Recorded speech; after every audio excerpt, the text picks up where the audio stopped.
Hey everybody, let me check the volume here before I start. Looks good. Hi everybody, it's what is tonight? I'm so messed up because of Labor Day. I'm so messed up, I almost said Memorial Day.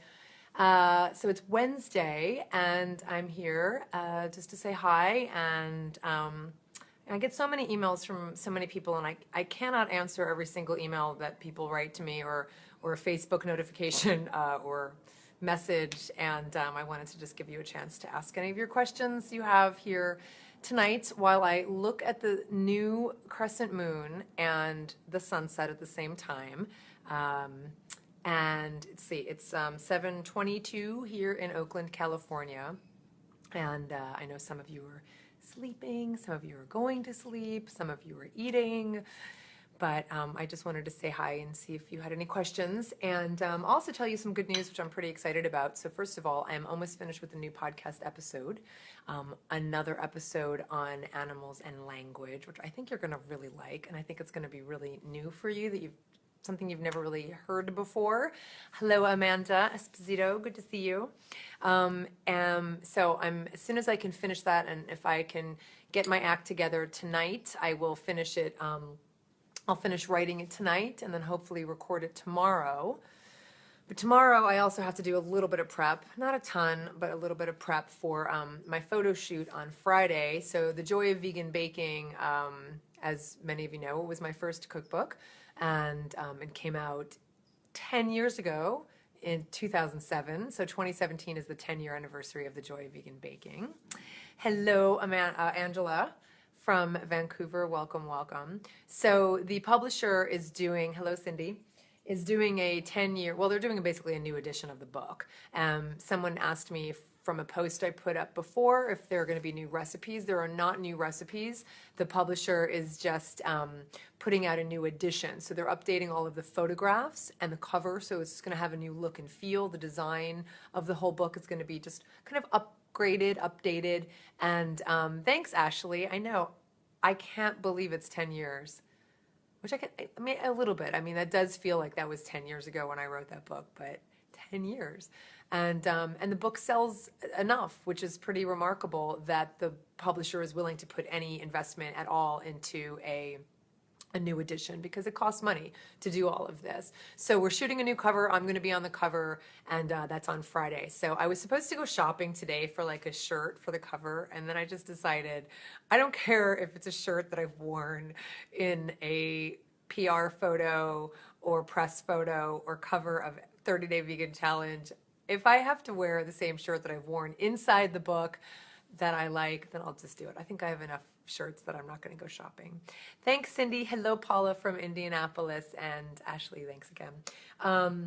But I do have to get my nails done tomorrow. I get my toes done pretty frequently because I didn't get them done yet. You're not going to see them pre-done.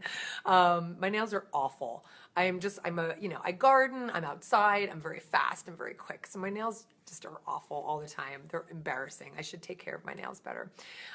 More love from Vancouver. We have 2 people from Vancouver on here. I know, Angela, I can't believe it's 10 years at all.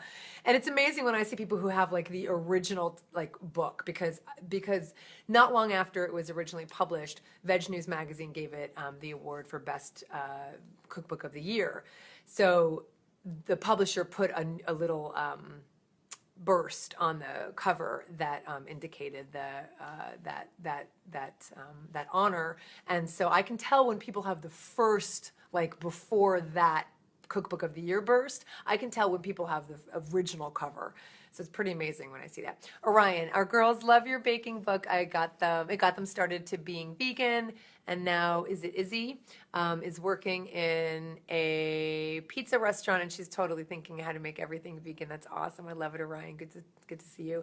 Hi, Lisa from Las Vegas. Dave, I still use a quote I heard on your podcast to this day. There are higher principles in life than gustatory pleasures. Thanks for that. You're welcome, Dave. Thank you. Hello, Tim Anderson from Washington, D.C. You should be in Oakland.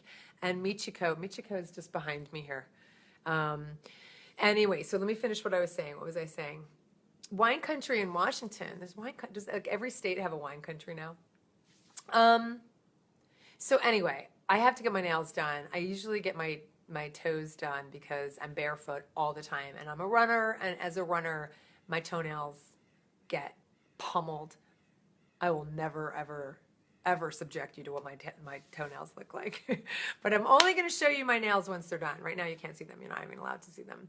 Hello, Carl from Seattle. And Carolyn said, I got a copy of my Joy of Vegan Baking when you did that Periscope contest last year for most hearts. That was fun. I would totally participate in something like that again. That's a good idea, I know. And I haven't done Periscope.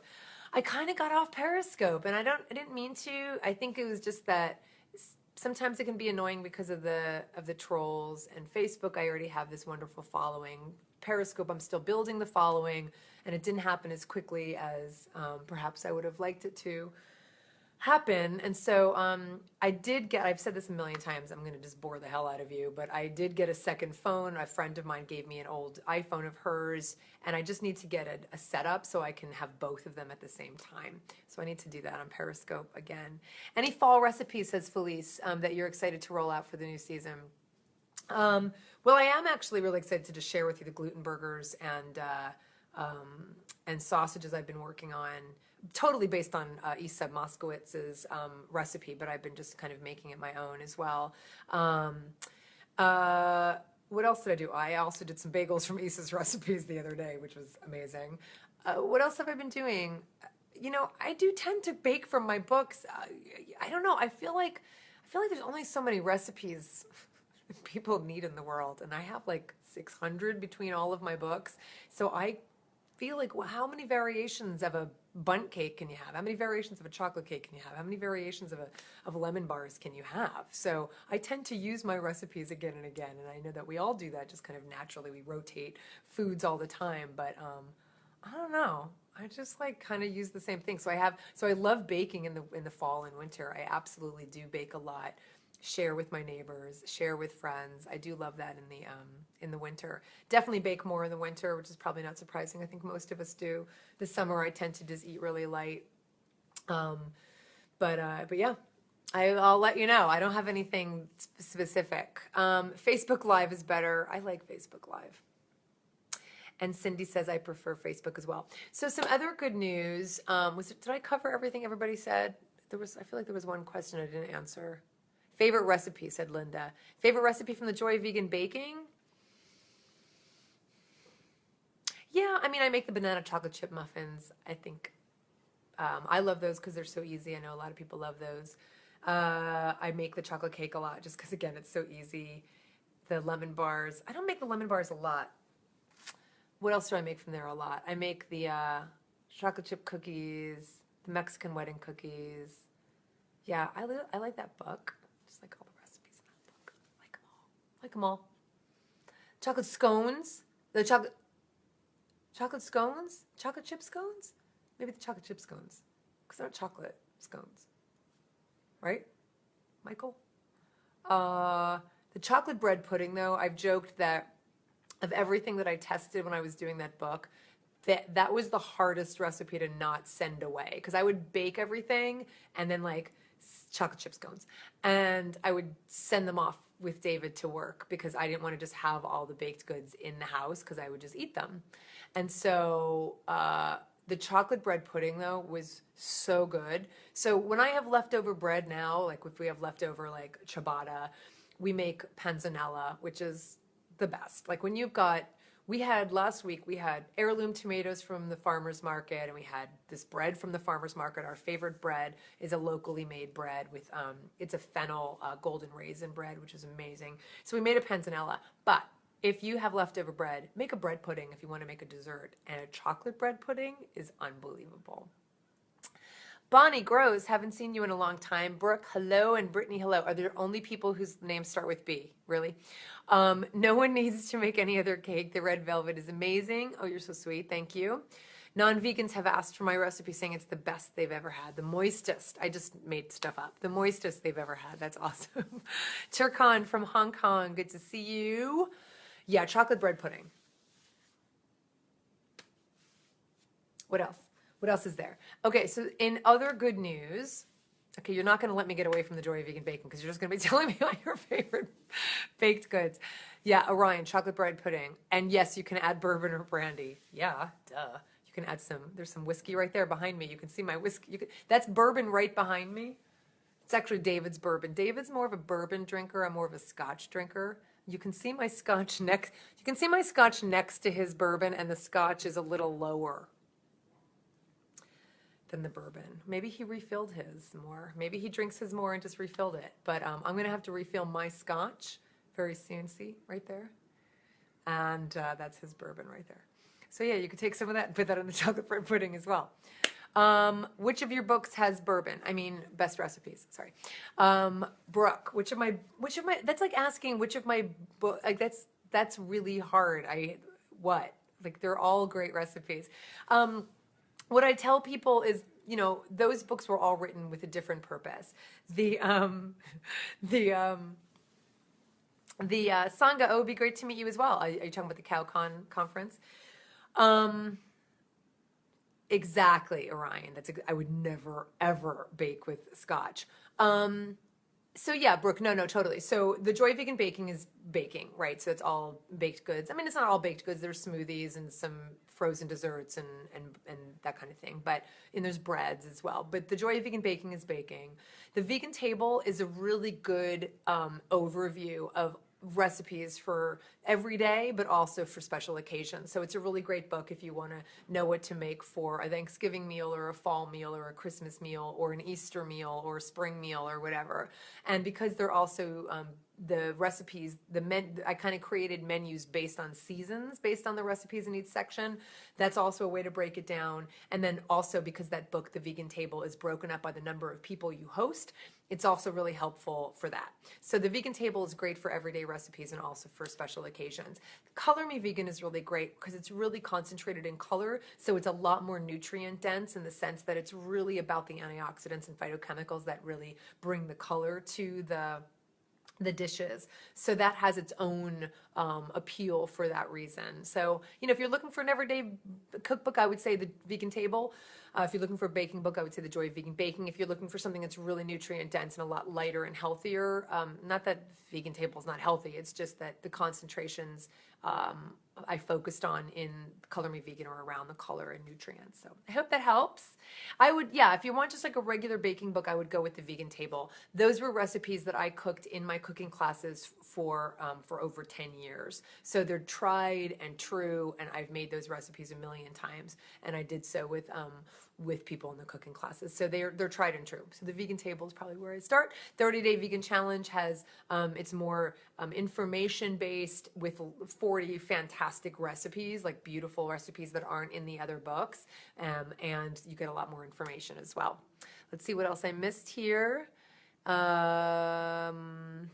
Color Me Vegan is more everyday than the Vegan Table, but that's for me. Oh, that's interesting. Interesting, Michael. Yeah, I think everybody's different. I think you probably eat kind of more on that spectrum, more in the Color Me Vegan spectrum than others.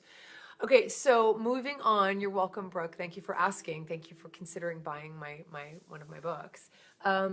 So good news too. So did you all give me a thumbs up or give me an indication if you read the article that I shared on? I look like I'm topless because I can only see above my hairline, and my hair is covering the straps of my shirt. And so right now I look like I'm like Lady Godiva with nothing on the top of me except hair covering my. Does anybody else notice that? Am I the only one who sees that same? Okay. Maybe it's the bourbon. I mean the scotch. I didn't have either. I'm kidding. I don't teach any cooking classes anymore, Herta. Yeah, that's true. Naked would be the most ethical clothing choice. I think it really looks like okay, let's pretend. So did you all read that the article I posted the other day? It was by Gluck. Was it John Gluck? Who is a scientist, and he has been working really hard for many years to basically get rid of animals being used for research in science. And it's a New York Times article, and it's very powerful, and I'm trying to think of the name of it. I posted it on my wall so you can see it below. And I wrote to the New York Times in response to it because I thought it was a really good opportunity. This is the thing about any article you see in any newspaper, regional, national, local. If you see any article that you could use as an opportunity to speak for animals, do it. And so, and it takes a long time. I mean, it took me over an hour to write this letter, but I really wanted to emphasize the cognitive dissonance that we all use when justifying and rationalizing the use of animals for research tools or for consumption or for entertainment. And so I wrote a letter to the New York Times, and I heard from them today, and they're going to publish it. So I'm really happy about that. It's really hard because when you write an article or an editorial or a letter, you can put a lot of work into it and not know if it's going to get picked up. So being able to put that much work into something that gets picked up is very gratifying. So I just heard from them today, and they had some questions, and I wrote back, but I can't imagine they wouldn't. They said that they were going to publish it, so I'll let you know the next couple days. And of course, one of the questions is, did you publish it anywhere else? Is it exclusive to the Times? And of course it is, because I don't share any of the letters that, when you're writing a letter to the editor of any publication, don't share it publicly until it's actually been published, or it's not going to be published. So I knew I wanted to give the Times a chance to be able to accept the letter before I put it out to the public. And so that was the right thing to do, because hopefully they'll publish it, because it hasn't been published elsewhere. Yes, I'm very excited. I have been published in the New York Times before. I mean, actually, a letter that I wrote about some deaths that occurred at the Preakness, the horse race, that was published a few months ago. And they usually don't publish letters from people, I thought they said 6 months. Maybe it's less than that. So that was a few months ago that letter was published. And they didn't even tell me. I found out from my editor for NPR. I write for NPR, for KQED, the San Francisco NPR station. And my editor at NPR wrote to me, and he was like, wow, it was really weird to see you in the sports section, because my letter was in the sports section because it was about horse racing. And I was like, what are you talking about? And he sent me the link. And yeah, they had published that letter, which is, I think it's on my website. You can go see it at joyfulvegan.com. And then this one they did let me know about today. So I can't share it with you until it goes public. Going out for Mexican, what should I order? Robert, I would order, what I love to order, I love hard tacos more than burritos when I eat Mexican, because I love just the combination of the hard, crispy tacos with the soft beans. So I would get if they have refried beans, I actually like refried beans, obviously the vegetarian refried beans. Hi, some bats just flew by. Oh my God, it's getting prettier and prettier because the moon is getting brighter and the sun is setting. So I like the tacos with refried beans and lettuce and tomatoes and salsa and guacamole or avocado. That's what I prefer, personally. Or sometimes I usually get I'm kind of boring, because I get a plate of beans and a plate of rice and salsa and avocado, because I just like having that with just some tortillas. Yeah, maybe that would be great. That'd be awesome, Michael. MJ, that's great. Will you be sharing it? Yes, I will share it once it's published. I want to write to my paper about the recent story about the beagle experimentation that had mainstream media coverage. Excellent. Do it, MJ. What are you waiting for? Yeah, what are you waiting for? Do it. Do it. Do it. Do it. And here's the thing I've said this before about letters, and there's lots of tips out there about writing letters to publications, but you really want to write a letter that's relevant to a story that's been recently published in whatever the publication is that you're writing to. So, it has to be topical, but it has to be something usually based on something they've already printed. So to your point, MJ, if they've already printed a story that was getting a lot of coverage, write to those publications in response to that article, because they also don't usually publish letters more than a week out after the article's been published. So, so you don't want to wait too long. So as soon as you see an article that's been published, you really want to write right away. What? Perfect. Say hi to the bats. Yeah, I like Flacco's. I don't know. I have some friends who go to Flacco's several times a week. I don't think it's that great. I can make Mexican myself at home pretty easily. But yeah, I like it. It's not my favorite restaurant, but I like it. I'm glad it's there. Hello, Mario. Hello from Peru, Brandon. Your words are very powerful. I'm sure that they will educate many people who had not, it's a little gnat, sorry, who had not, sorry, I just lost what you thought of those things in that way before. Well, you don't know yet, Karma. You don't know what I've written, but I'm excited to share it with you. I know there are both Michael McNeely's here. That's so awesome. I think I've written to both. I know I've written to Michael with a Y to ask if you were the Michael with an I, because Michael with an I was at the my retreat earlier this year, and look how cool, Michael McNeely. Do you see that? There, yes. So I knew it, but you didn't know it, that there are two Michael McNeelys. And I met Michael McNeely with a Y at the AR conference, and of course I met Michael with an I. Let me put a light on here, hold on.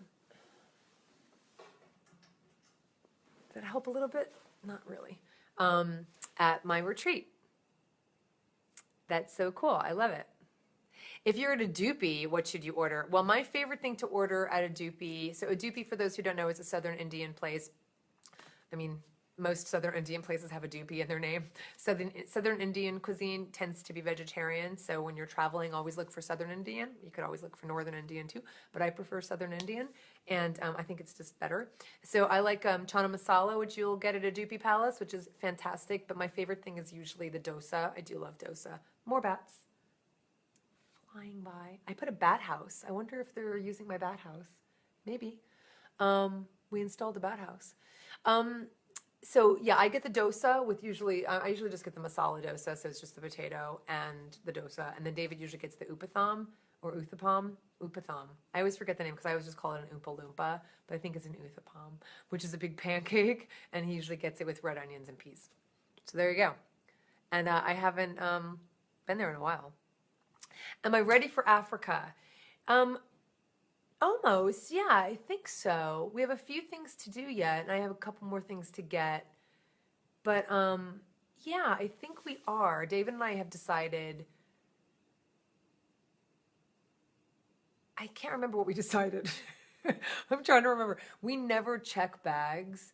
Yeah, I think we decided to not check bags. We're going to be gone for 3 weeks. We're going to be at an Airbnb the last week because we're going to be in Cape Town. So we might be able to do laundry then. But we never check bags. And we have to just, I think we're going to be able to do it because the clothes are going to be light, you know, we're not going to bring anything heavy.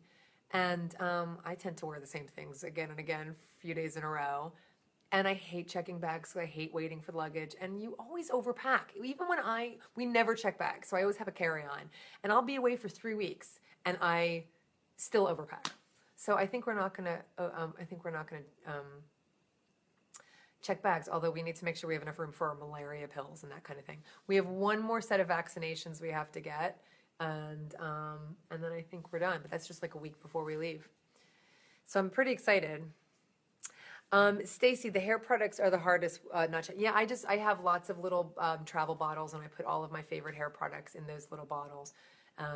So that's usually not a problem. And believe me, I need hair products.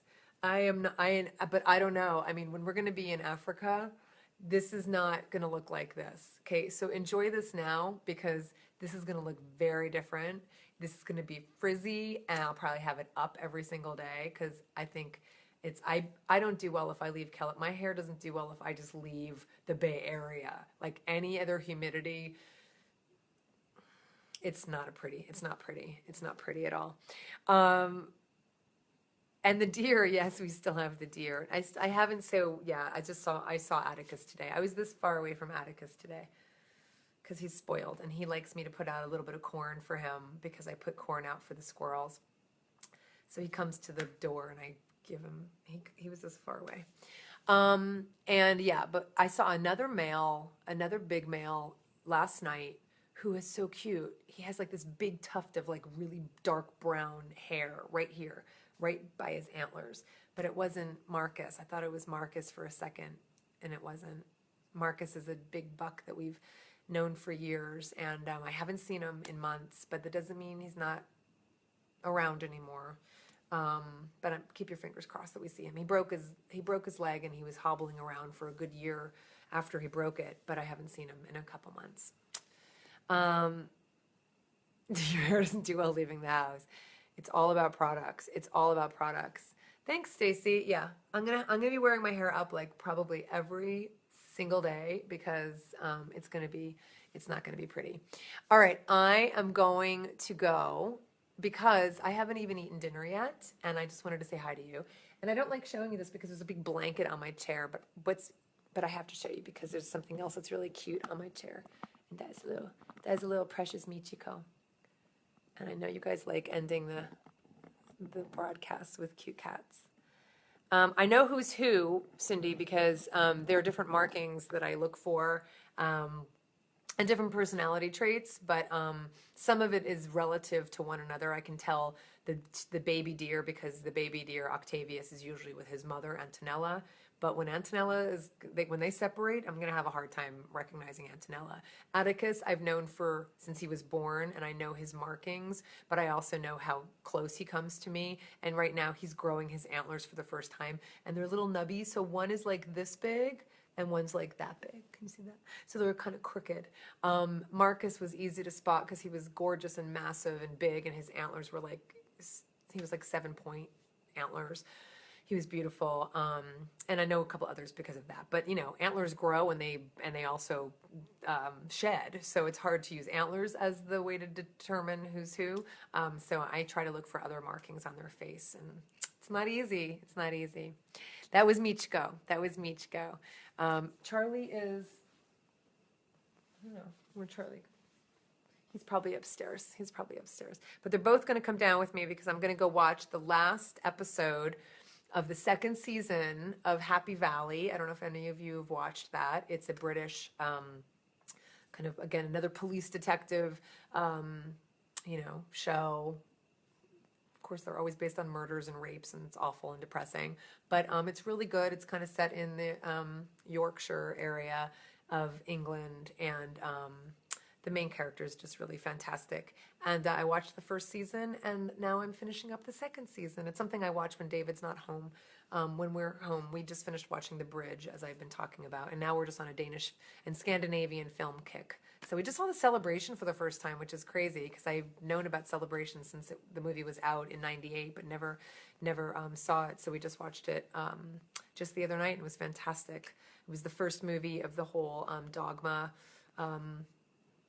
kind of film philosophy that Lars von Trier and who's the director? Thomas Wittenberg developed. And I hate Lars von Trier because he's done a lot of films that use animals and kill them and hurt them in the making of the film. So I'm not a fan of Lars von Trier, even though I've seen some of his movies. But Celebration was kind of the first of these Dogma movies, and it was amazing. It's kind of amazing. But so we're gonna watch some more. We just watched Flickering Lights, which was a Danish movie, which was this kind of black comedy, and it was very funny. And Mads Mikkelsen's in it because it's Mads Mikkelsen, and he's amazing. And David hasn't seen The Hunt, which is also with Mads, and some other Mads films. And then what else do we have to watch? We have a couple other Scandinavian ones. What was the Norwegian one we saw? The hell was that called? I can't remember. But anyway, I'm going to go watch Happy Valley. Happy Valley is great. It is indeed. I don't have Snapchat. I've been using the Snapchat version of Instagram, so you can go follow me over there for that. It's much more interesting. It's on my list of shows, been going through the BBC offerings. Yeah, so definitely Happy Valley. Definitely recommend it. I haven't heard of Scott and Bailey, Michelle. God, I feel like I know every UK show. What did I just watch? I just watched something else, and I can't remember what it is. What did I just watch on my own? I just watched something else. I can't remember it. But I never heard of that one. I'll check it out. Okay, enough with my television show and movies. I'm going to go and try and finish the podcast episode tonight as well, but I'm also going to finish Happy Valley. That's only an hour. And I'm going to go eat. And so have a wonderful night. Thank you for joining me. I'm just going to show you this, because can you see that? Yes, you can. That's the moon I've been looking at, that beautiful crescent moon that I've been staring at since we started. And it's beautiful. All right. Thanks, everybody. You're so sweet. I'll talk to you soon. Be well. And I'll share the New York Times letter with you as soon as hopefully they publish it. All right. Good night, everybody.